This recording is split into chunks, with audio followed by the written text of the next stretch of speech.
하나님의 말씀 창세기 13장 8절로 13절 합독하십니다. 아브라함이 롯에게 이르되 우리는 한 친족이라 나나 너나 내 목자나 내 목자나 서로 다투게 하지 말자. 내 앞에 온 땅이 있지 아니하냐.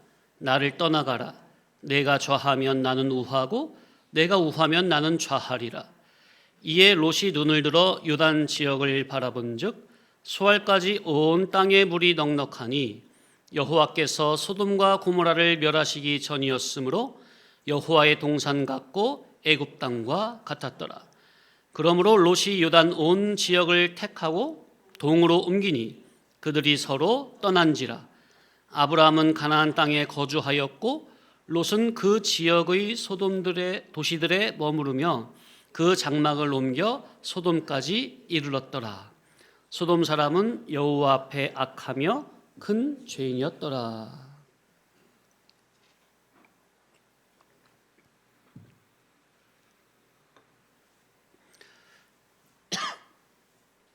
자, 오늘은 아브라함 곁을 떠나는 롯의 모습을 통해 하나님께서 우리에게 주시는 교훈을 이면저면으로 살펴보고자 합니다. 이 13장의 사건은 단순히 삼촌과 조카가 재산 문제로 갈라선 이야기가 아닙니다. 겉으로 보면 목자들 사이의 다툼 때문에 서로 거처지를 나누어 가진 사건처럼 보이죠. 그러나 성경은 언제나 눈에 보이는 역사 속에 눈에 보이지 않는 영적인 원리를 함께 계시하고 있습니다. 구약이 그렇죠. 특별히 겉으로는 롯이 더 좋은 땅을 선택한 것처럼 보이죠. 실제로는 언약의 사람 곁을 떠난 것이었고 진리의 감화권을 벗어난 것이었으며 하나님의 인도하심보다 자기 판단을 앞세운 선택이었습니다. 자, 그래서 오늘 제목은 언약이 믿음을 붙들다, 세 번째로 언약의 감화권 안에 머무는 믿음입니다. 해보실까요? 시작. 언약의 감화권 안에 머무는 믿음. 롯은 언약의 사람 곁을 떠났고 진리 감화권을 벗어났으며 하나님의 인도하심보다 자기 판단을 앞세운 선택이었습니다. 인본주의 선택. 그리고 성경은 롯의 그 한 번의 선택이 결국 어디로 향하게 되는지를 보여줍니다. 롯이 처음에는 요단들을 바라봤고요. 그 다음에는 바라본 그 요단들 근처로 이사를 했고요. 마침내는 소돔 가까이 장막을 치게 되었고 결국에는 소돔성 안으로 들어가서 정착하게 됩니다. 성도의 죄와 타락은 언제나 한달음에 무너지지 않습니다. 한 번에 무너지지 않아요.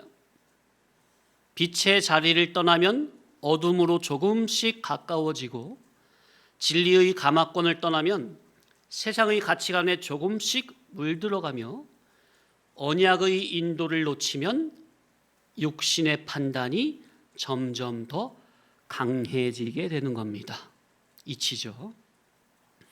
그래서 오늘 본문은 단순히 롯 한 사람의 실패담이 아니라 오늘 우리 자신의 신앙을 비추어 보는 영적인 거울이 되는 겁니다.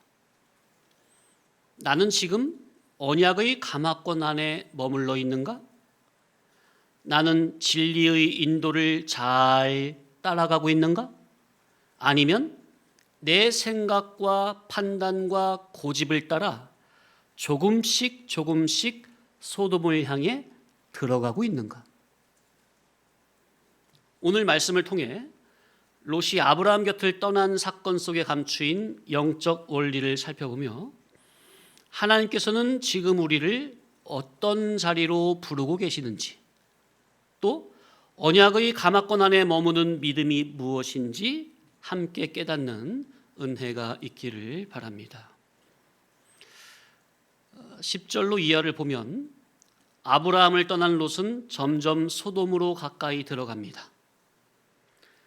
하나님이 함께 하시는 언약을 붙든 진리의 사람, 진리의 자리, 빛이 있는 자리, 믿음의 공동체를 떠나게 되면 어둠의 세상으로 점점 가까워지는 게 이치입니다. 우리는 진리가 선포되는 믿음의 공동체에 나를 불러주셔서 주님의 몸된 교회를 수종들며 섬기게 하신 하나님 아버지께 진정으로 감사를 드리는 신앙이 돼야 합니다. 또한 진리를 어느 정도 먹어 자라면 자기만이 아니라 내 주변 형제들을 돌아보고 챙기는 성숙하고 아름다운 신앙인이 돼야 합니다. 진리를 들은 지가 몇 해인데 아직까지 내 속에 육성, 타락성이, 주관성이 강해서 자기 하나도 진리에 그저 순종하는 자세로 안착시키는 것을 힘들어한다면, 그래서 예수님의 향취를 풍기는 게 아니라 썩은 악취를 진동시킨다면 주님의 귀한 진리를 받는 가치가 어디 있을까? 나는 예수님의 거룩한 진리 향취를 풍기는 신앙인인지, 옛사람의 썩은 악취를 풍기는 종교인인지, 성령의 감화성이 언약과 함께 그 속에서 불타오르는 사람, 성령님이 감화 감동하시는 복음 진리의 인도를 받고 있는 사람, 영감된 복음으로 인해 그 속에서 감동이 끊이지 아니하고 계속 그 동인으로 살아가는 사람, 예배 때마다 선포되는 말씀을 통해 구름기둥 불기둥의 인도를 친히 받고 있음이 느껴지는 하나님의 사람은 세상에 흔치 않습니다. 당시 롯에게 있어서 삼촌 아브라함과 같이 하나님으로부터 계시를 직접 받으며 성령의 감화 감동된 사람은 흔치 않습니다. 거의 그 시대에 유일하다고 봐도 될 정도입니다. 따라 하실까요? 계시와 영감, 진리와 영감. 성도 자기 속에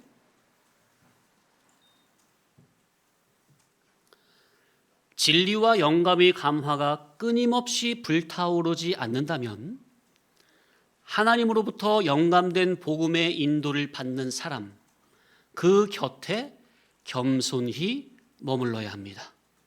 그게 자기에게 은혜요 복입니다. 여기서 오해하면 안 될 것은 특정 인물 곁에 머물라는 말이 아니라 자기보다 하나님으로부터 진리와 영감의 인도를 더 받고 있는 그 곁에 머물라는 의미입니다. 자, 그런데 복음의 인도를 받는 사람 곁에 머물되 어떻게 머물러야 된다고 그랬죠 방금? 네, 따라합시다. 겸손히, 온유와 겸손. 네, 이게 은혜 받는 자의 자세입니다. 하나님의 생명의 말씀 앞에 자기의 죄인됨이 자각이 되면 그저 낮아진 자세로 수종을 들 수밖에 없게 됩니다. 그러나 말씀의 은혜를 받지 못하면 겸손할 수가 없습니다. 왜냐하면 겸손은 의지의 표현이 아니라 은혜 받은 자의 마땅한 상태이기 때문입니다. 되게 중요한 말씀 드렸는데, 겸손은 의지의 표현이 아니라 은혜 받은 자의 마땅한 상태라는 것. 많은 분들이 겸손을 내 의지로 노력해야 하는 덕목으로 잘못 이해를 하지만, 그러나 겸손은 복음에 의해 이미 낮아진 상태입니다. 진리를 깨닫는 은혜를 받으면 자기의 죄인됨을 알게 되고 자기의 실상을 직시하게 됩니다. 그러면 전능하신 하나님 앞에 저절로 낮아질 수밖에 없는데, 그 상태가 뭐라? 바로 겸손입니다. 이사야도 그랬고 베드로도 그랬으며 저 역시 그런 놀라운 경험으로 진리 안으로 들어오게 된 거죠. 자, 그러면 진리이치 생명이치 구원의 도리의 말씀에 누구는 은혜를 받는데 왜 누구는 은혜가 안 되는 걸까요? 옳은 이치인데. 이는 단순한 감정의 문제가 아니라 죄로 인해 어느 순간 마음이 굳어져 버리면 그 어떤 옳은 말, 좋은 말도 은혜가 안 됩니다. 시험에 들면 마음이 굳어지기에 겸손할 수가 없고 온유한 수종이 나올 수가 없습니다. 죄로 인해 시험에 들면 겸손히 수종드는 자세가 안 됩니다. 물론 죄로 인해 마음이 굳어지고 시험에 든 속에서도 남들 보기에는 이것저것 종교적 활동을 겸손히 하니 얼마든지 믿음이 좋게 보일 수도 있습니다. 그러나 죄를 품고 있는 그 마음은 은혜롭지 못하고 진리로 자유하지 못합니다. 우리는 항상 자신을 돌아보고 내 속에 그런 모습이 발견된다면, 그러니까 마음이 겸손과 온유로 부드럽고 자유하지 못하고 뭔가 굳어지고 딱딱해지고 그래서 감사가 안 되고 자원한 마음으로 수종이 안 되고 한다면 덮어두거나 미루지 마시고 우리의 죄를 다 용서하신 예수님의 이름으로 아버지 앞에 엎드리시기 바랍니다. 진리의 복음을 붙들고 개인적으로 하나님 앞에 나아가는 경건의 시간이 반드시 있어야 합니다. 자기 죄를 붙들고 슬피 울며 회개하는 간절한 기도가 있어야 합니다. 신앙에 독불장구는 없습니다. 그런데 오늘날 스스로 신앙이 좋다고 착각하면서 실제로는 목양의 다스림을 받지 않는 독불장군형 종교인들이 상당히 많습니다. 유튜브에도 보니까 하나님을 믿고는 싶지만 교회는 이래저래 제약이 많고 또 헌금을 내라고 하니까 가기가 싫다는 거예요. 그런 분들은 평생 그렇게 혼자 사시기 바랍니다. 교회 절대로 나오지 마세요. 하나님과 재물, 하나님과 자아라는 우상을 동시에 섬길 수는 없습니다. 목자의 목양의 인도를 받지 않고 진리의 인도를 받지 않고 내 멋대로 내 마음대로 살면서 하나님을 믿고 싶다? 성경에 그런 내용은 없습니다. 설마 이 자리에도 그런 마음이 있으면 안 되겠죠? 교회는 하나님의 말씀의 치리를 받는 기관입니다. 아예 하나님의 진리 통치, 생명 통치, 구원 통치를 진리의 복음을 깨달음으로 받는 자리입니다. 하나님께서는 교회의 질서를 세우시고 그 질서대로 은혜를 베푸시는 하나님이심을 알아야 합니다.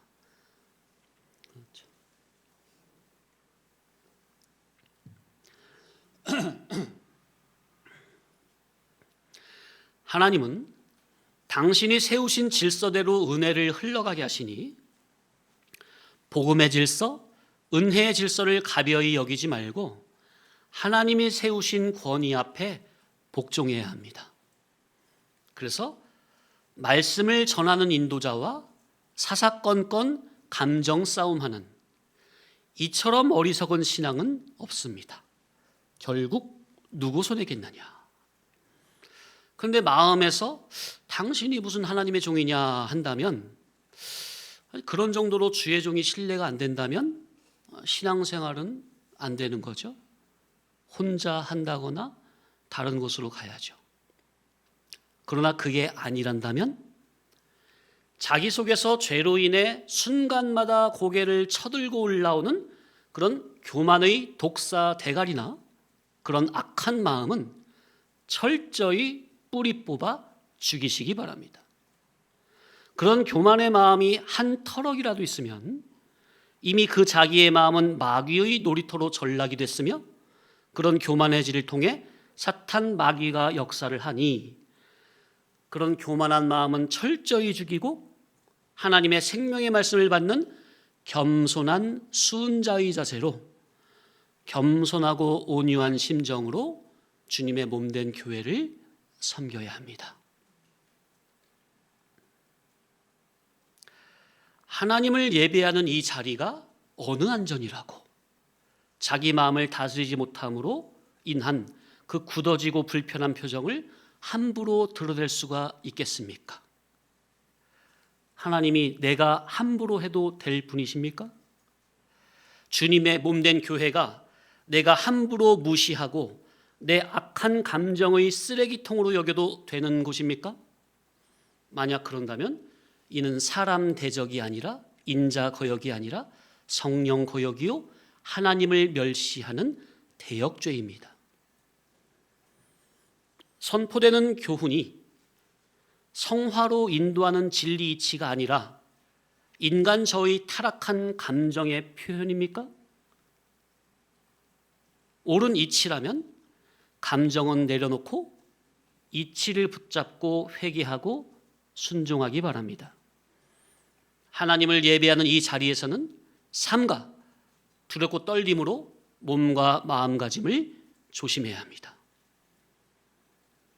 성경은 우리에게 개인의 경건과 개인의 믿음만으로의 성화를 말하지 않습니다. 성도의 성화는 진리 공동체 안에서 진리의 질서 아래서 영감된 복음의 흐름에 따라 성령님의 감화를 받아야 합니다. 그러면 매사만사 순종의 자세로 자타의 성화 구원이 온전히 이루어져 갑니다. 하나님께서는 이렇게 교회의 성화의 질서를 세우셨습니다. 그런데 말씀의 이치는 맞다 인정하면서 기꺼이 순종의 자세가 아니란다면 과연 그런 마음이 성령님의 감화를 받은 것이겠습니까? 그런데 오늘 본문의 롯이 바로 이런 마음이었습니다. 영 불편한 거예요. 삼촌의 말이 틀린 말은 아닌데 영 불편해. 같이 있기가. 교회는 예수님께서 성령님이 기름 부어 세운 주의 종 청지기에게 주님 당신의 양들을 맡기신 겁니다. 그래서 목자는 양을 알고 양은 목자의 음성에 그저 순종하는 거죠. 실제로 양은 목자의 음성밖에 없습니다. 유튜브에 보니까 여러 사람들이 있어서 양을 부르는데 콧방귀도 안 껴요. 쳐다보지도 않아. 근데 주인이 그 사이에 주인이 섞여가지고 부르니까 대본 다 알아듣고 바로 와요. 이야. 다른 음성은 안 들어요. 안 따라가요. 안 들어요. 또 양은 자기 속에서 올라오는 주관성이 없습니다. 그런데 참 목자의 진리 음성은 안 듣고 다른 복음을 따르거나 자기 주관성을 꺾지 않는다면 그건 양 같지만 주님이 보내신 양은 아닙니다. 요한복음에 나오죠. 제 멋대로의 신앙은 양이 아닌 염소 신앙입니다. 그러나 그것은 바른 신앙이 아니죠. 성화는 개인 독학, 개인의 결단, 개인의 수행으로 이루어지지 않습니다. 하나님이 세우신 질서 안에서 진리의 감화가 전이되는 구조입니다. 그래서 이렇게 유튜브로 이렇게 진리 말씀을 찾아서 이렇게 듣는 분들 있잖아요. 그 예배당을 찾아서 같이 공동체에서 신앙하지 않고 그런 분들은 한계가 있습니다. 처음에 이제 깨닫는 그 은혜는 있을 수 있죠. 절대로 성화로 나가지 못합니다. 깨닫는 은혜는 있는데 성화 구원은 안 돼요. 사람이 온전하게 거룩하게 자라는 성화는 없어요. 이걸 명심해야 되겠습니다. 헛똑똑이는요, 잔머리는요, 하나님 앞에 안 통합니다. 신앙에서는. 세상에서는 통하죠? 돈 잘 벌 수도 있고 잘 먹고 잘 살 수도 있죠. 신앙 면에서는, 성화, 성장고 면에서는 잔머리, 헛똑똑이 절대로 안 통합니다. 그러나 롯은 자기도 어느 정도 머리가 다 컸다는 거예요. 자기도 알 만큼 안다는 겁니다. 꼭 이렇게까지 삼촌의 지시를 따를 이유가 없다는 겁니다. 그러니 하나님이 세운 질서를 무시하는 거죠. 이 안에서 성도님들이 진리와 영감의 인도를 제대로 받으시려면 매주 하나님께서 진리의 교훈으로 먹이시는 진리의 교훈의 인도에, 말씀의 인도에 그저 순종함으로 따라야 합니다. 그래야 하나님의 은혜가 위로부터 질서적으로 내려오고 자기는 순종적이며 온유한 사람으로 자기라는 사람 자체가 온유하고 겸손한 진리의 사람으로 변화가 됩니다. 언제?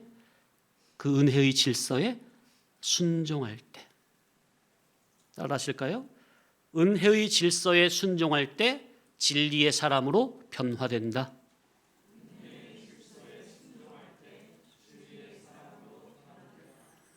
자, 그런데 여기서 선포되는 교훈은 마음에서 무시하여 대충 여기거나 흘려듣고 개인의 독학으로 하나님의 인도를 받겠다? 이는 은혜의 방편과 수단을 무시하는 어리석은 처사입니다.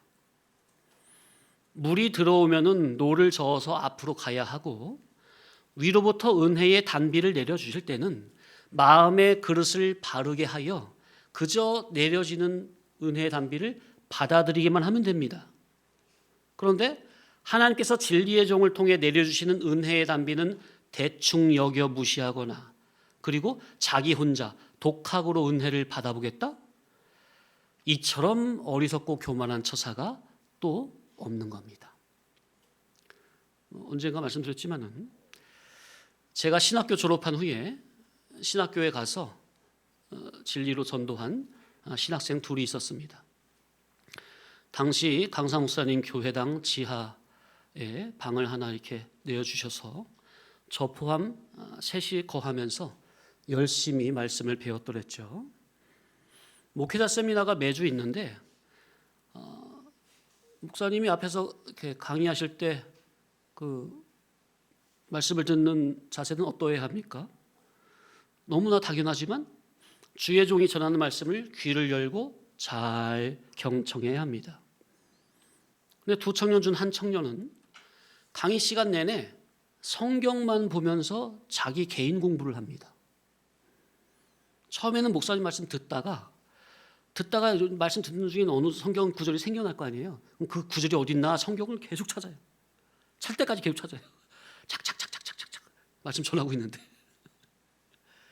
찾으면 이제 그때 거기 밑줄 긋고 그때부터 이제 자기 생각난 걸 옆에다 빈칸에 적고 또 성경 보다 보면 성경 구절에 구절 계속 연결되잖아요. 성경 혼자 계속 한 시간 내내 찾으면서 이렇게 혼자 공부해요. 강의는 하나도 안 듣고 그러다가 끝나는 거죠. 그렇게 1년, 5년, 10년을 강의 자리에 빠지지 않고 열심히 참석했는데 어떻게 그 청년의 지식이 진리로 전환이 됐을까요? 하나도. 그냥 일반 종교인하고 똑같아요. 10년 전이랑 똑같아요. 그러니 결국 강사 목사님에게 혼나고 스스로 다시 산 아래 종교계로 내려갔습니다. 하나님의 말씀의 인도는 어떻게 받는 겁니까? 인도자를 통해 주신 하나님의 말씀을 그저 아멘으로 잘 받아 먹으면 됩니다. 그리고 또 그 말씀을 한 주간 묵상하며 자기를 살피는 겁니다. 이게 가장 잘 받는 거예요. 성도님들은 매주 선포되는 하나님의 말씀을 어떤 자세로 어떤 마음으로 받고 계십니까? 그래서 저는 이 롯의 문제를 롯이 단순히 세상을 사랑했다는 것이 큰 문제라기보다 진리의 자리에서 떠난 것을 큰 죄로 보는 겁니다. 롯의 타락은 소돔의 선택 이전에 진리의 사람 아브라함 곁을 떠난 데서 시작이 된 겁니다. 롯이 진짜 망한 원인은 소돔이라는 대도시, 환락의 도시를 선택하기 전에 이미 자기 영혼을 보호해 주던 아브라함이라는 진리의 감화권을 무시하여 스스로 걷어차고 나간 데 있다는 겁니다. 이게 가장 큰 죄예요.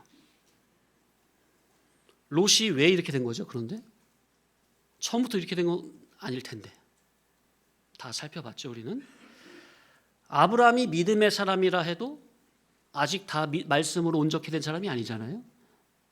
순간 실수하고 넘어질 때도 있거든요. 12장 후반절에 보면은 아내를 누이라고 속였습니까? 자기 살고자? 그게 이제 롯이 볼 때는 이제 책이 된 거죠. 책 잡을 거리가 된 거죠. 자, 그런데 악인들은요, 희한하게 자기에게는 잣대를 후하게 주면서 앞선 사람, 믿음의 사람에게는 엄한 잣대를 들이대는 경향이 있습니다. 나는 이래도 당신은 그러면 안 되지 하는 악한 마음이 있습니다.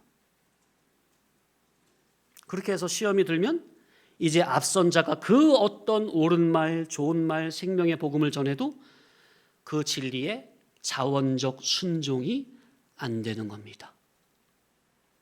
그래서 절대로 그 마음의 선을 넘으면 안 된다는 거예요. 무슨 일이 있어도 아비의 침상을 범하면 안 됩니다. 저주입니다. 은혜는 끊겨요. 우리 성도님들도 롯과 같은 이런 시험에 빠지면 안 됩니다. 사람은 그 성정이 다 비슷비슷해요. 왜? 다 진흙으로 빚은 흙덩어리들 아닙니까? 인도자나 성도나 다 똑같은 사람이라고요. 다만 저 사람이 부족해도, 인간미가 보여도 저 사람에게는 나에게 없는 진리와 영감의 감화와 인도하심이 있다면 그런 믿음의 사람 옆에서 은혜를 받아야 합니다. 그러지 못하고 마음에서 주의 종을 우습게 여기는 그것이 바로 진리에서 이탈되는 신호입니다.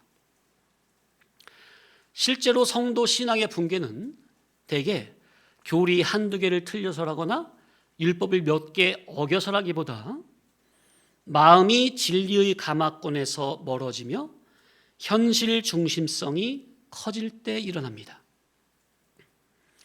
성도 신앙의 붕괴는 어떤 큰 사건에서라기보다 자기 마음속에서 진리보다 현실이 커질 때, 하나님보다 말씀보다 개인이 커지고 앞설 때 일어납니다. 사실 하나님의 진리의 복음과 견줄 수 있는 것은 이 세상 천지 만물에 아무것도 없잖아요. 심지어 자기 개인의 생각, 감정, 우스운 거예요. 말도 안 되는 거예요. 어떻게 감히 하나님의 거룩한 존전 앞에 자기의 생각이나 감정 따위를 내세우거나 디밀 수가 있겠습니까? 말도 안 되는 거죠. 그게 아예 안 되어야 정상인데, 그런데 그게 그렇게 자연스럽게 된다는 그 자체가 죄로 인해 심각하게 오염되어 하룻강아지 법무서인 줄 모르고 그렇게 나대게 되는 겁니다. 자기 생각에는 이거는 도무지 말이 안 되는 것 같거든요. 그래도요, 성도로서 절대로 넘지 말아야 할 선이 있습니다. 반드시 지켜야 할 선이 있습니다. 이 선에 대한 이해를 돕기 위해 두 가지 예를 듭니다.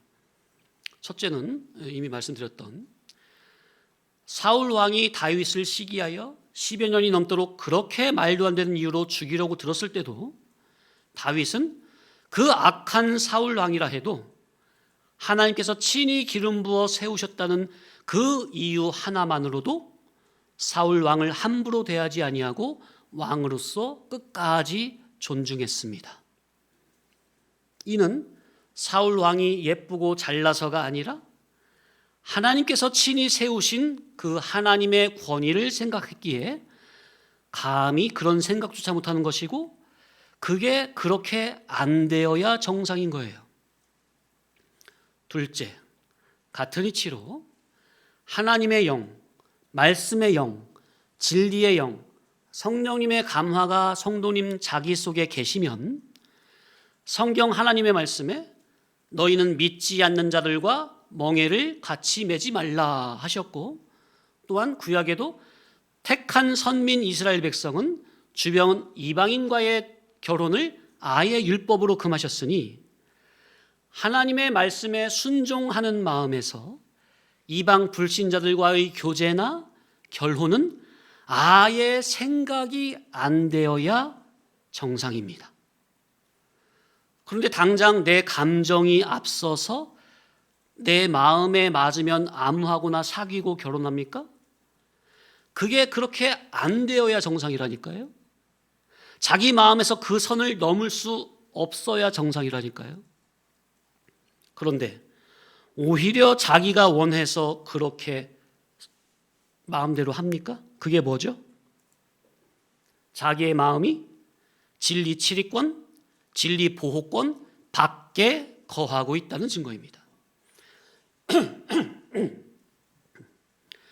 자기 마음이 성 밖에 거한다는 증거입니다. 그러니 하나님의 진리 말씀의 보호를 받지 못하고 그들과 아무렇지도 않게 하나가 되는 거죠. 성도님들, 내 감정과 현실이 아무리 날뛰어도 하나님의 말씀이 쫙 그은 그 말씀의 선 앞에서 멈추는 것이 정상적인 영적인 상태입니다. 옛날 어린아이들이 친구들과 신나게 뛰어놀다가도 저 앞에 경계선이 보이면 평소 아버지가 얘야, 저 선은 절대 넘어가면 안 돼? 그 말씀이 생각이 나면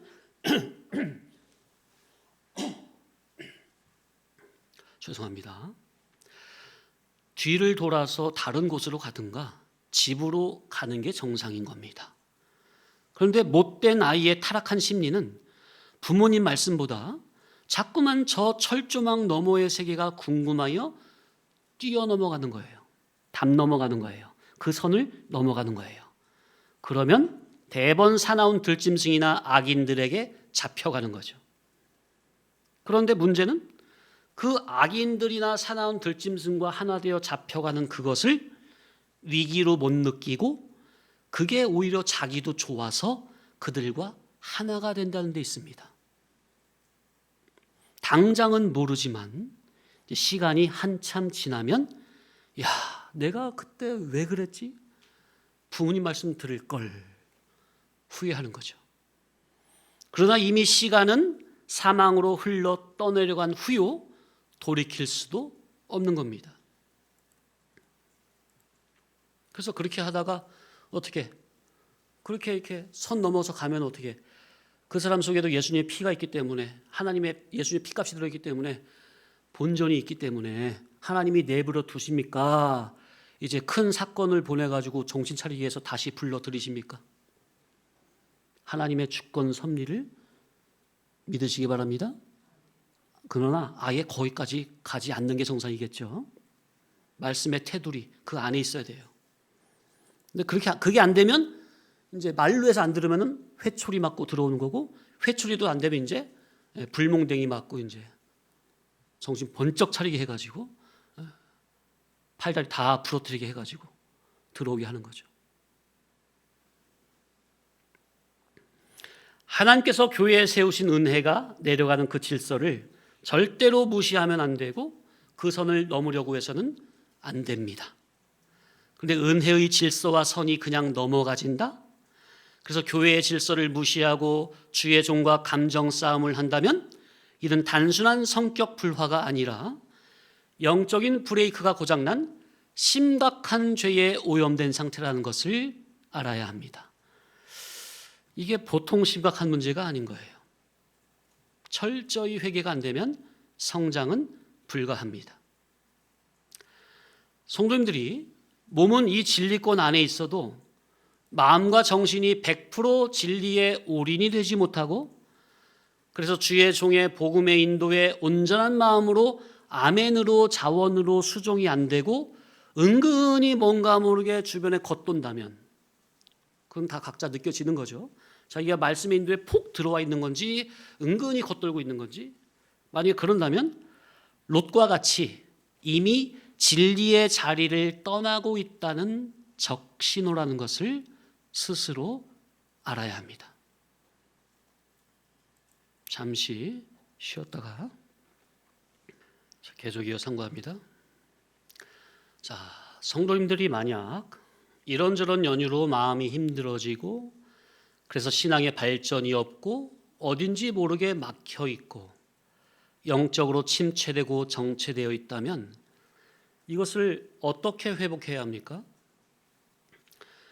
근원적인 원인을 찾아 들어가서 근본부터 해결을 해야 합니까? 아니면 그는 마음에 부담이 되니 그냥 덮어두고 내 나름대로 성경 읽고 기도하는 묵상하면서 하나님이 그래도 어여삐 여겨주시기를 바라는 그런 마음으로 그렇게 해야 하는 겁니까? 전자입니까? 후자입니까? 하나님의 은혜는 위로부터 질서대로 내려오기에 질서대로 풀어야 합니다. 사도 요한의 계시는 하나님, 그리스도, 성령, 요한, 교회로 내려왔죠. 오늘날 하나님의 진리의 은혜 역시 하나님, 그리스도, 성령, 주의 종, 교회 성도로 내려옵니다. 이 계시가 전달되는 질서를 반드시 알아야 합니다. 하나님의 진리는 현실적으로 주의 종을 통로로 하여 내 심령에 전달됩니다. 따라서 통로가 되는 주의 종과 영적 인격적으로 막힘이 존재한다면 그 윗단계인 하나님과의 소통 역시 자동으로 차단이 되는 무서운 영적인 이치입니다. 계시가 전달되는 질서를 어기거나 무지르거나 무시하면 은혜의 흐름이 막힙니다. 하나님의 진리의 복음을 깨닫는 은혜는 현실적으로 주의 종을 통해 깨닫습니다. 그렇기에 하나님의 말씀을 전하는 종과는 영과 육 모든 면에 있어서 막힘이 있으면 안 됩니다. 자기 손해가 돼요. 어떤 연유였든 주의 종과 막힘이 됐다면 에이 나도 몰라 어떻게 되겠지 하며 무지르거나 뒤로 미루면 안 되고, 그런데 상당수 여기에 머물러 있는 분이 많습니다. 경우가 인간관계를 어떻게 맺어야 하는지를 모르는 거고 그런 걸 되게 불편해하는 거죠. 이 역시 병든 것으로 여기서도 고침을 받아야 합니다. 그래서 막힌 것을 풀고자 하나님과 사람 앞에 적극적으로 노력을 해야 합니다. 적극적인 노력, 이것이 믿음을 쓰는 것이고 이 믿음에도 지혜가 요구됩니다.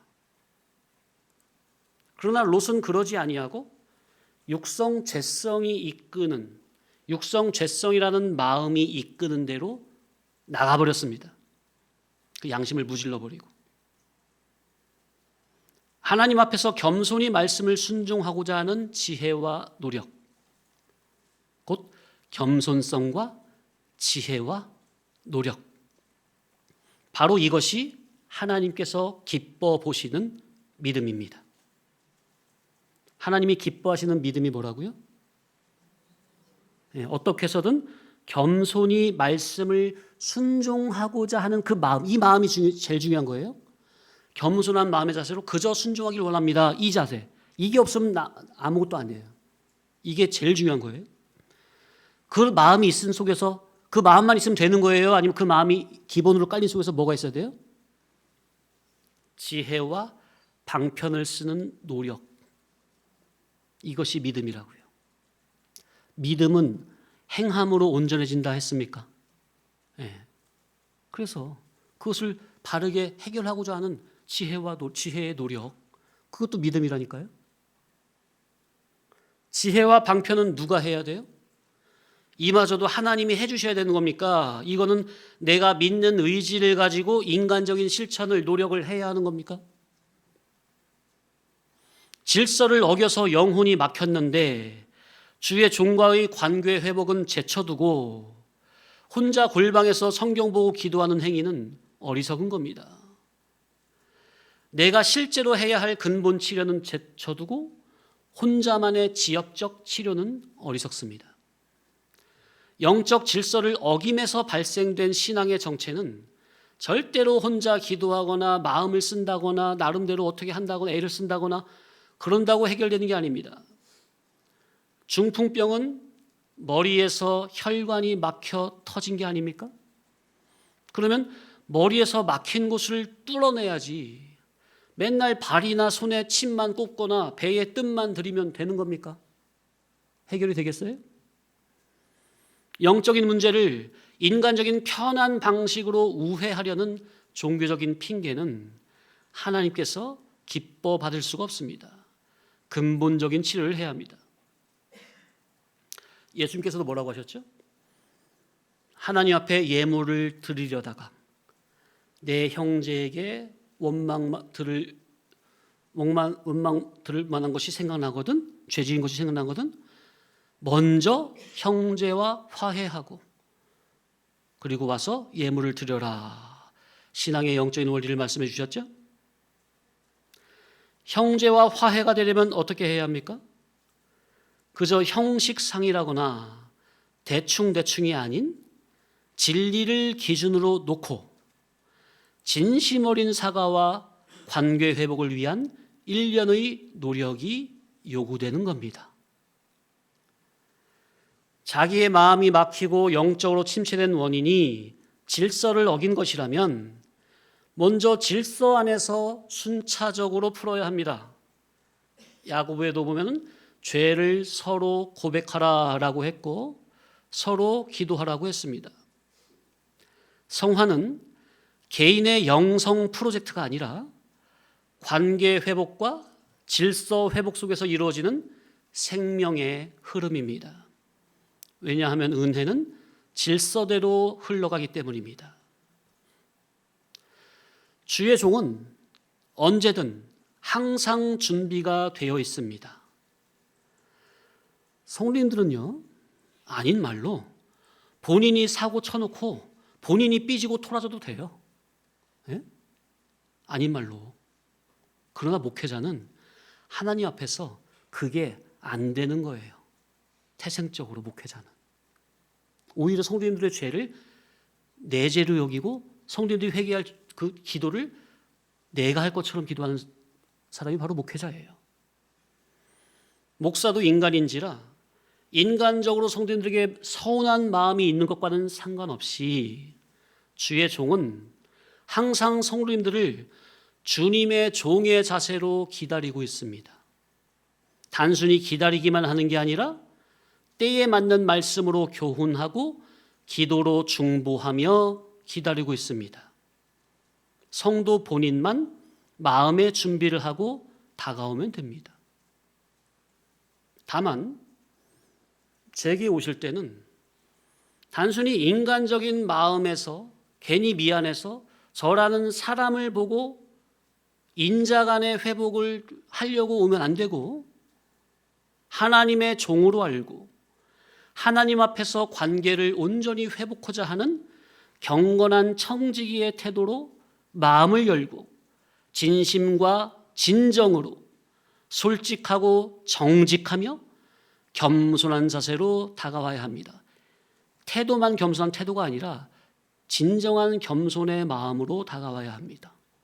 그러면 해결 안 될 일은 없습니다. 그런데 문제는 뭡니까? 믿음의 연약함이나 마음의 상처나 오해나 쓸데없는 자존심이나 육적 교만 때문에 고개를 숙이고 적극적으로 다가오지 못하고 스스로 거리감을 두는 데 있습니다. 이처럼 못난 것도 없습니다. 세상 왕 앞에 감히 그럴 수 있겠습니까? 주의 종, 진리의 종을 그렇게 우습게 대하면 안 됩니다. 이거는 하나님 무서운 줄 모르는 어리석은 처자가 되는 겁니다. 일반적으로 진리가 아니라도요, 일반적으로도 교회와 주의 종과 관계가 좋지 못하면 좋은 모습을 볼 수가 없어요. 더군다나 진리의 세계는 어떠하겠습니까? 왜 아이들이 부모에게 혼나면 밖으로 빙빙 도는 아이가 있고 혼이 날수록 아버지 품으로 파고 들어오는 아이가 있습니까? 부모가 볼 때 둘 중 어느 자녀가 답답하고 어느 자녀가 그래도 마음이 더 놓이겠습니까? 혼이 나더라도 질서 안으로 쑥 들어와 적극적으로 진리와 아가페의 치리를 받아야 이쁨 받고 살 수 있습니다. 그런 면에서 성도님들은 눈치 빠른 여우가 돼야지 미련한 곰이 되면 안 됩니다. 평소에는 곰이 듬직하고 믿음직스럽지만 죄에서 벗어날 때만큼은 곰 같으면 안 되고 여우같이 믿음의 지혜를 써야 합니다. 그런데 안으로 쑥 들어오지 못하고 계속 그렇게 밖에서 빙빙 돌기만 하면 결국 혼자 신앙하다가 메말라지는 경우가 많기 때문에 그런 것을 아는 제 입장에서는 안타까움을 금할 길이 없는 겁니다. 목회자가 다 해주면 안 돼요. 제가 해줄 수도 있어요. 그게 안 되는 사람한테는 제가 더 다가가서 해줄 수 있다고. 근데 그렇게 되면 안 된다니까. 사람이 안 돼요. 그래서 목회자는 교훈으로만 알려주는 거예요. 그것도 세밀하게, 최대한.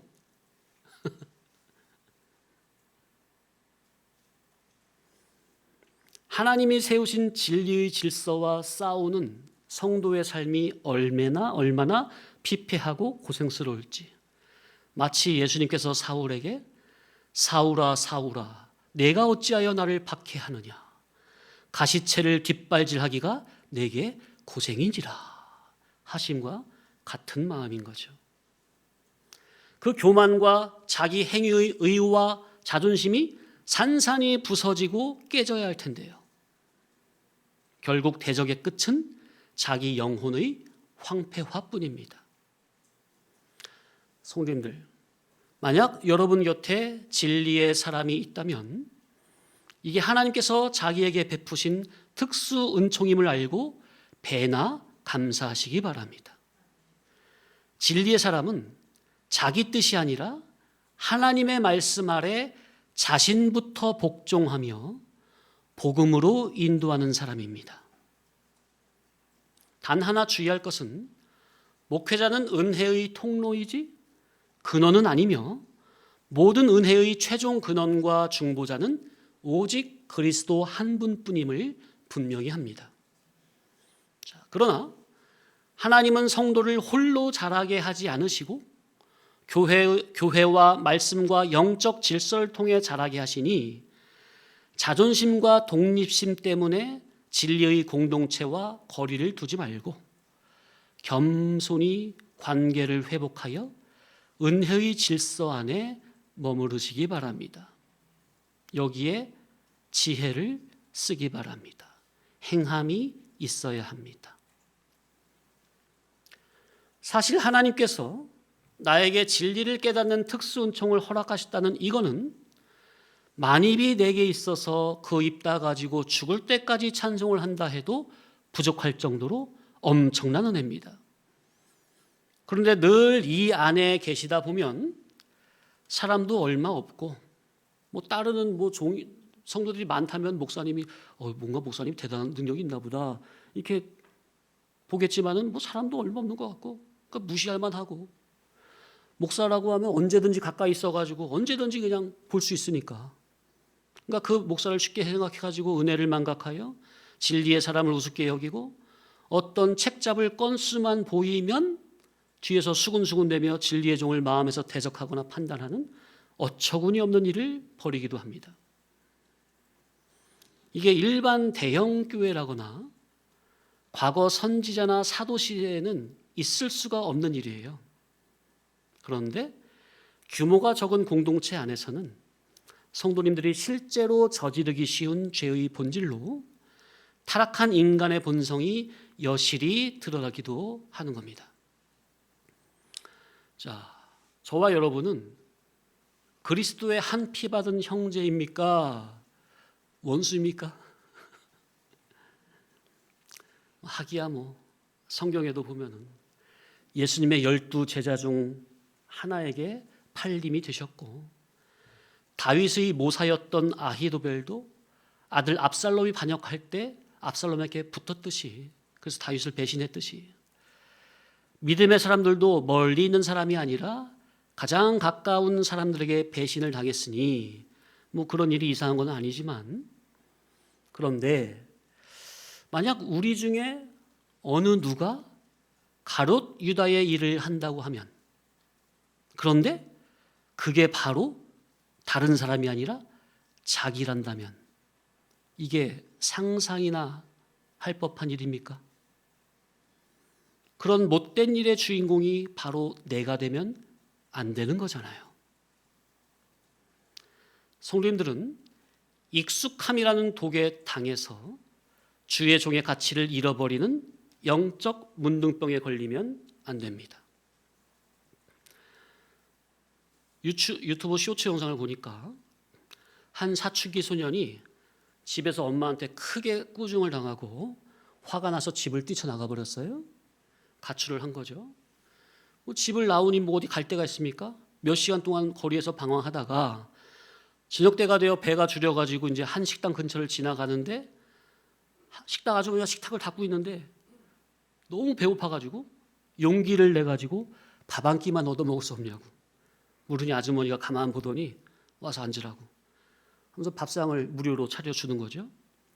감사하다고 진심으로 인사드리고 맛있게 밥을 먹고 있는데 아주머니가 왜 집을 나왔냐고 묻는 거예요.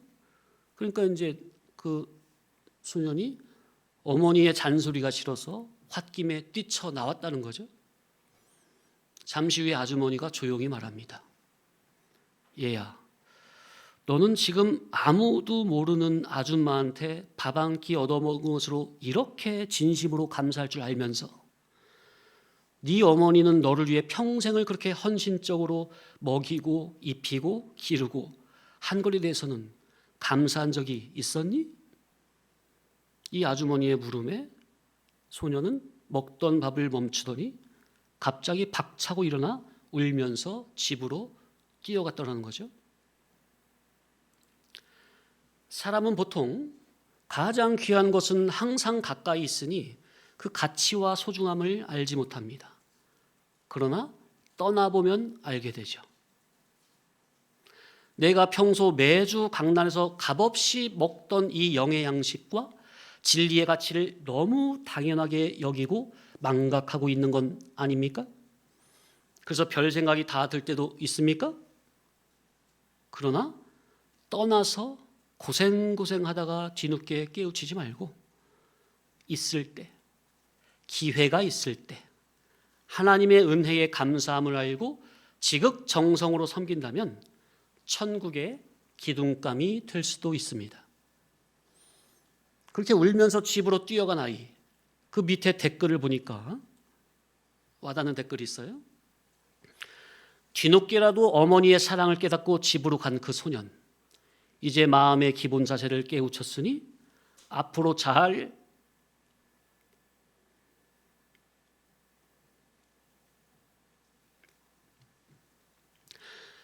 가르치고 기른다면 나라의 동량이 될 수 있으니 그 소년을 너무 나무라지 말고 잘 봐달라. 이런 글이 있더라고요. 동량, 대들보죠. 성도님들도 신앙생활 하다가 얼마든지 실수하여 넘어질 수 있고 하지만 그럴 때라도 회개하여 돌이켜 마음볼을 바로만 잡는다면, 그래서 마음의 기본 자세를 겸손하고 온유한 그 겸손한 기본 자세를 바르게 회복한다면 얼마든지 용서하고 예수님의 복음으로 가르치는 거죠. 그러면 하나님 나라의 위대한 기둥감으로 쓰임받을 수도 있는 겁니다. 그런데 진정한 회개가 얼마나 어려운지, 진정한 용서는 진정한 회개에만 있는 것이고, 진정한 회개만 된다면 저는 아무런 조건, 여건, 상황을 따지지 않고 예수님과 같이 무조건 용서를 하는 겁니다. 단 무엇만 된다면?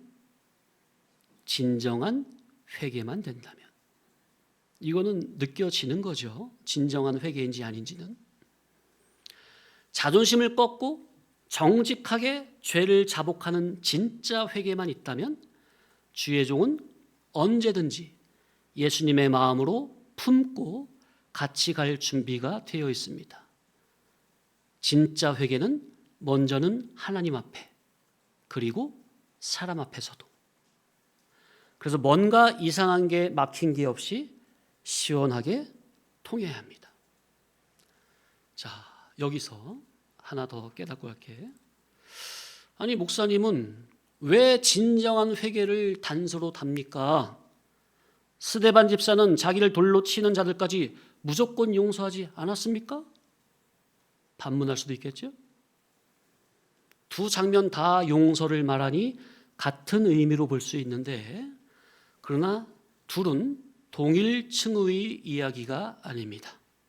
이걸 구분하지 않으면 무조건적 용서와 회개를 전제로 한 관계 회복이 서로 충돌하는 것처럼 생각할 수 있습니다. 자, 그래서 용서에 대해서 성경에서 용서라는 말은 여러 층위로 사용되는데, 첫째, 크게 두 가지로, 첫째, 개인적 원한을 포기하는 용서입니다. 그러니까 이는 용서의 주체가 나입니다. 나에게 해코지 않은 상대에 대한 내 마음의 미움과 복수심을 내려놓는 용서입니다.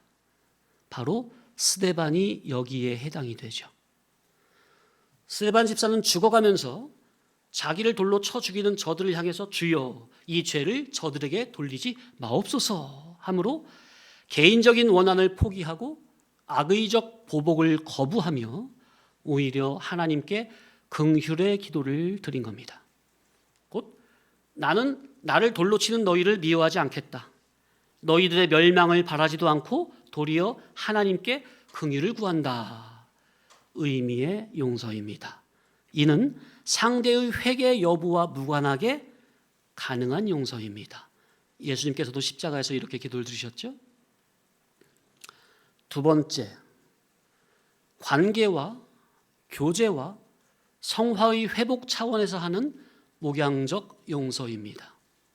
이는 용서의 주체가 나가 아닌 우리입니다. 관계이죠. 이는 반드시 회개와 연결됩니다.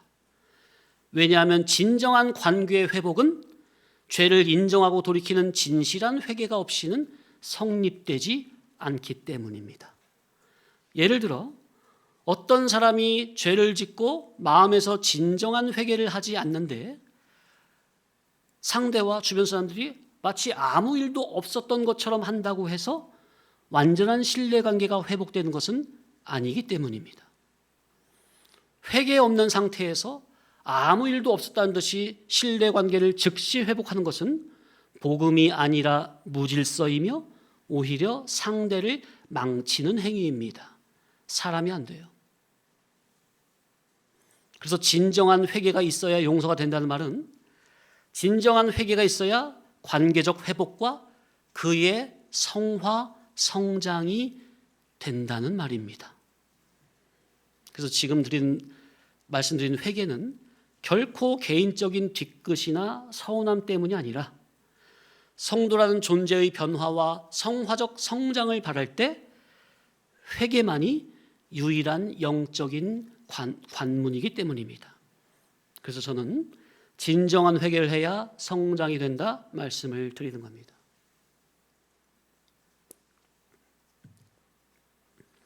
자, 그러니 제 말의 핵심은 회개를 안 한다고 하나님이 긍휼을 아예 안 베푸시는 것은 아니지만, 그러나 진정한 회개가 없이는 존재의 변화는 없고 성화는 불가하다는 겁니다. 그러니 좀 구분해서 말씀을 드리면 성도는 원수라도 미워하지 말고 용서해야 합니다. 그러나 진정한 관계 회복과 성화의 진전은 진정한 회개를 통해 이루어집니다. 회개가 없는 자를 미워하지 않고 용서는 가능하지만 회개가 없는 자의 변화와 관계 회복과 성화는 불가능합니다. 그래서 스데반의 용서는 긍휼의 차원에서 개인적인 원한을 포기한 용서요. 제가 말하는 회개를 전제로 한 용서는 그렇게 해야만 관계의 회복이 되며 그의 성화가 막힘없이 이루어진다는 차원에서의 용서를 말씀드리는 겁니다. 어떻게 이해가 되십니까? 참 애를 많이 쓰고 기도를 많이 하니까 참 이런 용서도 이렇게 구분이 되더라고요. 자, 그러니 진정한 회개가 없이 제 아무리 종교적 노력을 열심히 한다 해도 근원과 원인을 해결하지 않고는 자타 속에서 아무런 긍정적인 일이 벌어지지 않는다는 거. 그러니 밤에 자다가 다리가 가려워가지고 밤새 다리를 긁었는데 하나도 시원하지 않아. 왜 그럴까? 일어나서 보니까 옆 사람 다리에 피가 나고 있어. 왜 엄한 남의 다리만 긁고 있느냐? 주의 종과의 관계가 어딘지 모르게 막혀 있다면 전곡을 찔러 해결해야지. 그거는 그냥 덮어둔 채 겉으로만 종교 생활을 열심히 한다고 무슨 소용이 있습니까? 전곡을 찌르고 회개를 해야지. 그래서 제가 마음을 담은 진정한 회개라는 단서는 왜 다느냐? 그래야만 관계가 온전히 회복이 되고 그래야만 정상적으로 성장이 되기 때문에. 예전에 말씀드린 바 있지만 안 들으신 분도 있기 때문에. 예전에 제가 말씀을 배울 때 강사 목사님이 앞에서 교훈을 하실 때 어떤 일이 있으셨나 봐요. 어떤 말씀을 배우는 목사님과. 그래서 깨닫게 하시려고 2번, 3번을 반복적으로 교훈을 하셨어요. 오늘 하시고 다음 주에 하시고 또 하시고. 근데 그 교훈의 당사자 목사님은 그 교훈을 들을 때 눈치를 못 채시고 그냥 계속 가만히 그냥 듣고 계셨던 거예요. 이제 그 분이, 그 말씀을 듣던 분이, 그 목사님이 집에 가서야 목사님이 이렇게 2-3번 반복적으로 말씀하신 이유가 저 목사님의 교훈이 바로 나를 위한 교훈이었구나 깨달음이 됐을 때 그 당장 사모님하고 목사님 댁에 찾아가서 무릎을 꿇고 제가 너무나 미련하고 둔했습니다. 용서해 주세요 하셨답니다. 그분이 사실 그렇게 무릎을 꿇고 그렇게까지 용서를 구할 어떤 인간적인 잘못을 크게 한 게 아니에요. 다만 이제 하나님 앞에서 말씀을 듣는 귀가 이렇게 미련해도 될까? 스스로 하나님 앞에 죄송스럽게 생각이 되고 목사님도 죄송스럽게 생각이 되니까 그 말씀이 깨달아질 때 그 회개된 그 양심에 의해서 내가 이렇게 말씀을 듣는 귀가 미련하고 둔하구나 하면서 사람이 아니라 하나님을 모시는 자세로 그렇게 하셨던 거죠. 즉 그분은 사람 목사에게 잘못했다고 싹싹 빈 게 아니라 강단에서 선포되는 말씀 앞에서 내 자존심과 자아를 완벽하게 깨부쉈기 때문에 그런 행동이 됐다는 거죠.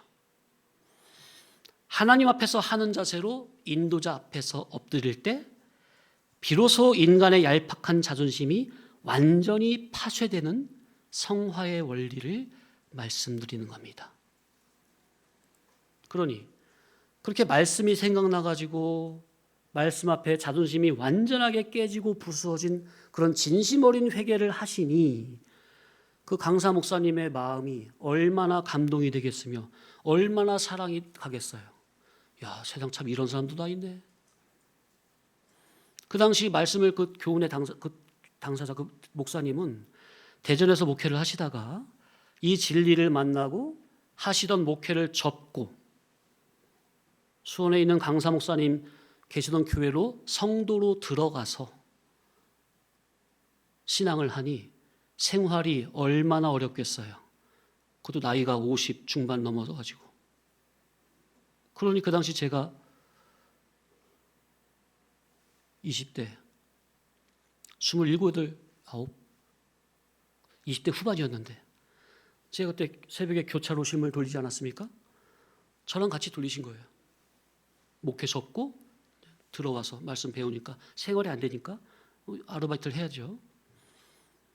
그런데 그때 강사 목사님께서 그 목사님이 말씀을 받는 자로서의 가장 멋있는 태도, 곧 말씀 앞에 겸손과 온유의 자세를 보시고는 마음이 감동이 되니 마음이 가면 물질은 자연스럽게 지원이 나가는 거죠. 얼마나 아름답습니까? 자, 그런데 그렇게 물질이 마음이 가니까 물질이 더 나가잖아요. 다른 분들보다. 그렇게 물질을 지원하는 강사 목사님의 마음을 모르는 측근에서 그걸 보고 아니 우리 목사님은 왜 저분에게만 물질을 더 많이 주는지 모르겠다 하며 또 넘지 말아야 할 마음의 선을 넘는 사람들이 있더라고요. 그러니 은혜의 질서와 영적 이치를 모르는 육적 종교인들은 언제나 현상만 보고 함부로 판단을 합니다. 그 물질이 흘러가기까지 당사자가 말씀 앞에서 얼마나 자아를 찢고 자존심을 죽였는지 그 영적인 원인은 전혀 보지 못하고 말만 늘어놓는 죄를 짓는 거죠. 결국 영의 이치를 모르면 교회 안에서 은혜 받는 지체를 보면서 감사하기는커녕 또다시 원망하고 대적하며 마음의 선을 넘는 어리석은 짓을 반복하게 되는 겁니다. 그래서 죄를 회개하지 않고 시험에 들면요, 그 마음이 이미 굳어지고 딱딱하게 굳어지고 교만하기 때문에 은혜 받는 성도가 보면 어휴 내가 다 감사하네 이런 마음이 들어야 정상인데 그게 안 들고 악한 마음이 나오는 거예요. 아니면 악한 마음 안 나와도 그런 분이 감사가 안 되고 부럽지가 않은 게 그 자체가 이미 잘못된 거죠. 우리는 은연중에 교회 공동체 내에서 목회자가 왜 저렇게 하실까 은근히 판단하거나 목회자를 아니면 지체들을 시기하던 어리석은 모습은 없었습니까? 잠시만 쉬었다가 조금만 더 하겠습니다. 자, 오전에 이어서 조금만 더 상고합니다. 자, 지난 수요 예배 때 영적 이치를 깨달아야 평강이 온다는 주제로 상고했었죠. 똑같이 진리권 안에 있어도 영적 이치를 아는 자는 말씀 앞에서 가장 먼저 하는 게 뭐냐면 주관성, 자존심부터 깨트리는 겁니다. 그러면 영육간에 평강이 임해요. 그런데 영적 이치를 모르는 자는 자기를 부인하고 죽이고 자존심을 깨트리는 것은 없이 그저 겉만 보고 함부로 판단하고 시험에 들어 스스로 선을 넘고 평강을 깨트리게 됩니다. 나는 지금 은혜가 흘러오는 통로에 서 있습니까? 남만 보며 선을 넘고 있습니까? 그래서 제가 성도님들에게 어떤 잘못을 했으면 첫째는 하나님 앞에서 바른 회개를 해야 하지만 그러나 사람 앞에서도 바른 관계성이 회복되도록 지혜를 써야 한다 말씀을 드리는 겁니다. 왜요? 그렇게 해야 본인 성장에 유익이 되니까. 전도서에 보면 다 때가 있다고 그랬죠. 날 때가 있으면 죽을 때가 있고 심을 때가 있으면 뽑을 때가 있고 죽일 때가 있고 치료할 때가 있고 헐 때가 있고 세울 때가 있으며 울 때가 있고 웃을 때가 있고 슬퍼할 때가 있고 춤출 때가 있고 돌을 던질 때가 있고 거둘 때가 있고 안을 때가 있고 멀리할 때가 있으며 찾을 때가 있고 잃을 때가 있고 지킬 때가 있고 버릴 때가 있으며 찢을 때가 있고 꿰맬 때가 있다고 그랬고 잠잠할 때가 있고 말할 때가 있다고 했으며 사랑할 때가 있고 미워할 때가 있다고 했고 전쟁할 때가 있고 평화할 때가 있다고 했습니다. 또 잠언에 보면 경우에 합당한 말이 어찌 그리 아름다운지 아우르색인 은쟁반의 금사가로다 이렇게 표현을 했습니다. 그런데 죄성이 그득하고 자존심이 강한 우리들은 하나님 앞에서만 하면 됐지 뭘 사람 앞에서까지 그렇게까지 해야 되나 자존심까지 상하면서 죽이면서 하고 생각을 하고 대충 얼버무리고 넘어가는데 그렇게 되면 결국 본인만 손해라는 것을 알아야 합니다. 진정한 회개가 없으면 아무리 종교 생활을 나름 열심히 바르게 한다 해도 먼저 하나님과 막혀 있고 진리의 사람과도 막혀 있고, 그러니 성화 성장도 막히게 됩니다. 회개는 누구를 위해서가 아니라 바로 본인을 위해서 하는 겁니다. 그렇게 성도님들이 진정한 회개만 되시면, 아니 하나님께서 성도님들을 이미 용서하셨는데 제가 뭐라고 거기다가 뭐 용서를 하고 말고 할 게 뭐가 있겠어요. 그런데 진정한 회개를 하기가, 이게 참 우리가 너무나 속속들이 병들어가지고 참 어렵다는 거예요. 얼마나 악이 뿌리 깊이 박히고 죄가 깊숙이 사무쳤는지. 주여, 이 악한 죄에서 우리를 건져 주옵소서. 양들은 자기가 지금 진리의 복음이 선포되고 있다면 이는 하나님의 특수 은총인 줄 알고 그저 감사한 마음으로 자원하는 심정으로 하나님이 세우신 질서 아래서 순종할 줄 알아야 합니다. 그게 믿음의 바른 자세라. 하나님이 세우신 질서의 순종이란 주의 종이 진리로 인도하는 복음의 인도에 그저 아멘으로 순종하는 자세입니다. 거기에 자꾸 태클 거는 게 아니라 이상한데 그런 게 아니라 옳은 이치라면 무조건 순종하는 자세. 아까도 말씀드렸지만 은혜의 근원은 오직 하나님이십니다. 주의 종은 전달 통로이지 근원이 아닙니다. 목회자 역시 말씀 아래에 있는 하나님의 종입니다. 순종의 기준은 인간 저가 아니라 진리입니다. 자, 그런데 하나님의 은혜를 전달하는 통로인 주의 종과 관계가 막히면 성화는 관계 구원인데, 관계 구원이 막히면 본인의 성화 구원에 많은 지장을 초래하기 때문에 본인을 위해서라도 주의 종과는 막힘이 없어야 한다는 것이니 이에 오해가 없어야겠습니다. 자, 그래서 하나님이 세우신 질서의 순종이란 주의 종 자체가 아니라 주의 종이 진리로 인도하는 복음의 인도에 그저 순종하는 자세.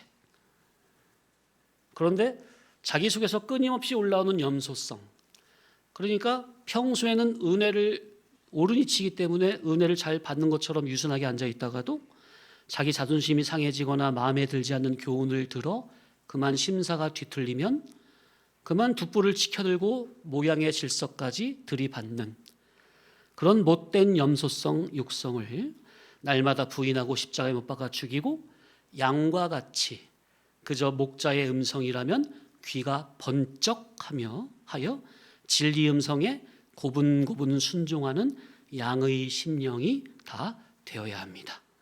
그래야 위로부터 큰 은혜와 복이 내려가는 것이 성화의 영적인 법칙입니다. 그러나 롯은 늘 함께 동거하고 있는 아브라함이 어떤 사람이라는 것을 망각했습니다. 너무 좋은 곳에서 너무나 귀한 분과 항상 동거동락하니 그분으로부터 오는 하늘의 은혜가 얼마나 크고 중요한지를 잊어버렸습니다. 그러니 하나님께서 아브라함을 통해 자기에게 주시는 진리와 영감이라는 이 엄청난 복이 당장 눈에 보이지 않으니 무시하고 하찮게 여겨 진리와 진리의 사람과 진리의 공동체를 박차고 나가버렸습니다. 이게 얼마나 큰 비극인지요. 롯이 여기서 선택한 단 한 번의 실수가 앞으로 얼마나 큰 비극을 초래하는지는 우리는 이미 상고하여 알고 있죠. 자, 이렇게 현실 유익 중심의 신앙과 언약 중심의 신앙, 나는 과연 무엇을 따라 살아가고 있습니까? 현실 중심입니까? 언약 중심입니까? 아브라함을 떠난 롯이 단번에 여호와 앞에 악하며 큰 죄인들이 사는 소돔성에 들어간 게 아닙니다. 진리의 자리를 떠나면, 빛의 자리를 떠나면, 선지자를 떠나면 서서히 점점 소돔을 향해 가까이 가다가 결국 소돔으로 들어가서 자리를 굳건히 잡게 됩니다. 창세기 13장 12절. 아브라함은 가나안 땅에 거주하였고 롯은 그 지역의 도시들에 머무르며 그 장막을 옮겨 소돔까지 이르렀더라.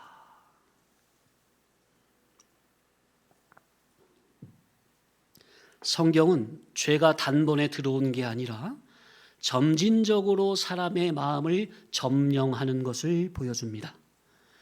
예배 한 번 빠지는 것을 우습게 여기는 것, 주의 종을 대하는 나의 마음이 온전치 못하고 살짝 겉도는 것, 그런 거 하나하나가 모여서 결국은 소돔성 한복판에 주저앉게 만드는 시작점이 되는 영적인 원리를 봐야 합니다. 아브라함이라는 단순한 삼촌이나 훌륭한 사람이 아니라 그를 통해 내려오는 진리 통치권, 진리 치리권, 아가페 애정권의 자리가 얼마나 소중한지를 모르고 떠나게 되면 점진적으로 어둠의 세상에 점령되게 됩니다. 성도님들이 매주 진리가 선포되는 이 진리의 자리, 이 믿음의 공동체가 얼마나 소중한지 모르고 떠나게 되면 하나님의 애정권, 보호권, 치리권을 떠나게 되는 것으로, 그러면 더 이상 성령님의 보호와 인도는 없습니다. 아예 없다는 말이 아니라 성화구원면으로의 보호가 없습니다. 우리가 이 세상을 살아가는 목적은 성화구원인데 성화구원면에 보호가 없다면 그건 성령님의 인도가 없는 거나 매한가지 아니겠습니까? 그 증거가 뭡니까?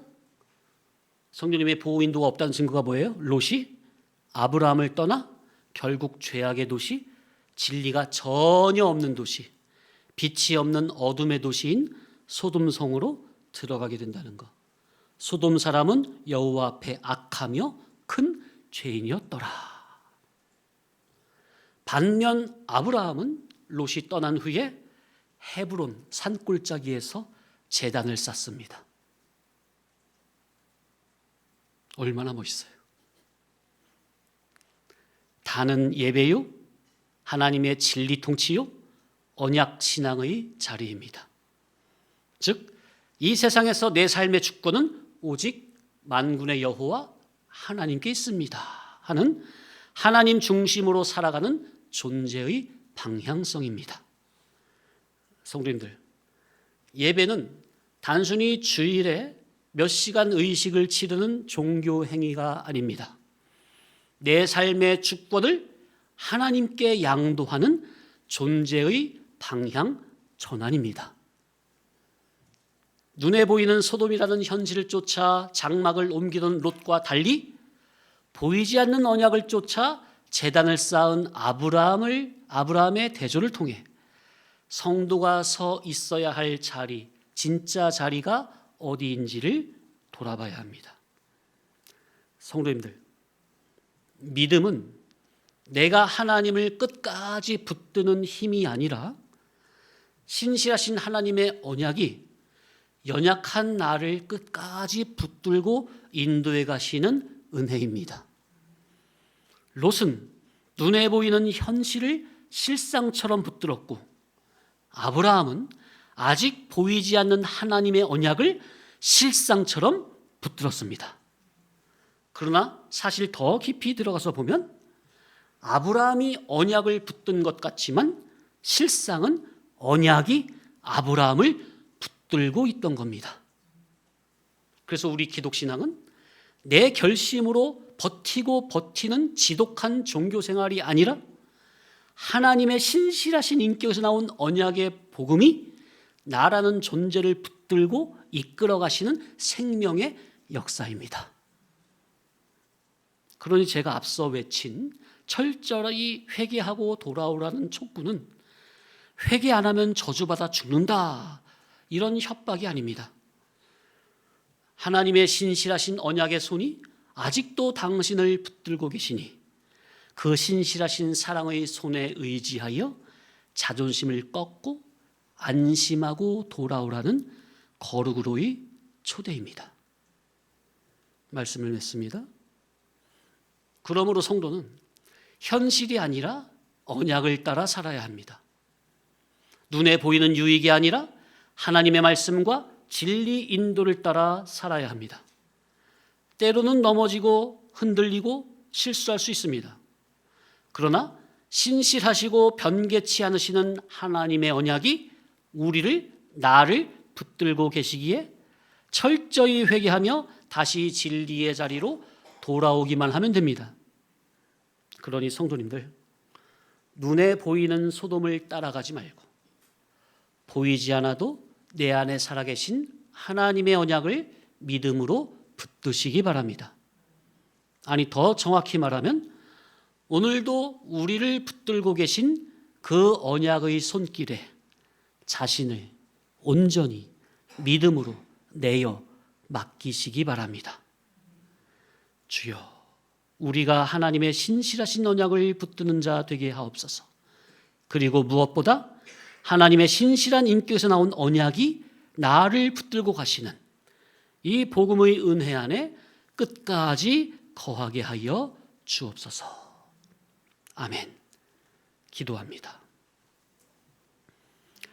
살아계신 하나님 아버지, 오늘 주신 말씀을 통해 우리의 숨은 교만과 겉도는 종교생활의 실상을 거울을 보듯 낱낱이 보게 하시니 감사합니다.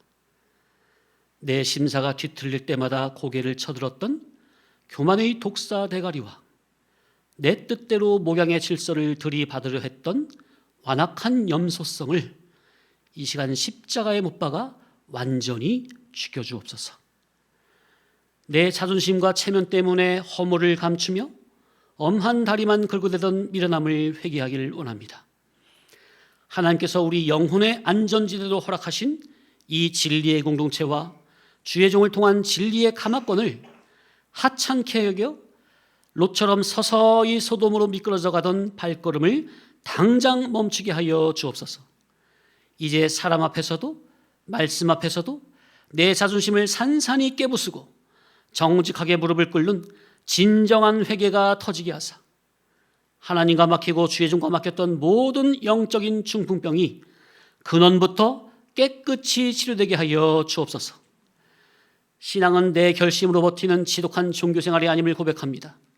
내가 주를 붙드는 줄 알았지만 실상은 주님의 신실하신 언약이 연약한 나를 붙들고 계셨음을 믿사오니 이 시간 우리를 놓지 않으시는 그 언약의 손에 나를 온전히 맡기길 원합니다.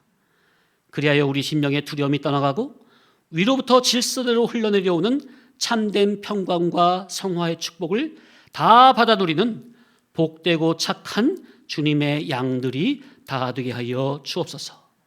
우리를 끝까지 붙들고 인도하시는 예수 그리스도의 이름으로 간절히 기도하옵나이다.